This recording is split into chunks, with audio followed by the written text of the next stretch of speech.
ভুল বেশিরভাগ ক্ষেত্রে দেখা যায় যে আমরা আমাদের ভুল স্বীকার করতে চাই না। যদিও নিজে মনে মনে জানি ভুলটা আমারই, তবুও সামনের মানুষটার কাছে সেটা স্বীকার করতে চায় না। নিজের ঠুনকো আত্মসম্মানটাই তখন অনেক বড় বলে মনে হয়। আর এখান থেকেই সমস্যাগুলো শুরু হয়। সব ক্ষেত্রে যে সম্পর্ক ভেঙে যায় তা নয়, তবে সামনের মানুষটার কাছে আপনাকে নিয়ে চিন্তা ভাবনাটা কোথাও যেন ধাক্কা খায়।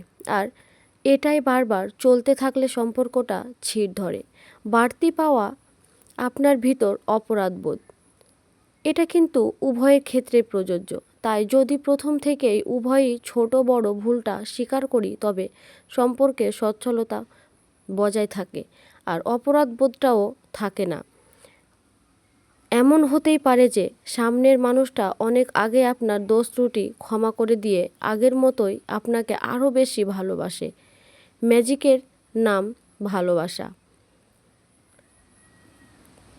প্লিজ এরকম ভিডিও পেতে আমার চ্যানেলটাকে সাবস্ক্রাইব করবেন। ধন্যবাদ ভিডিওটি দেখার জন্য।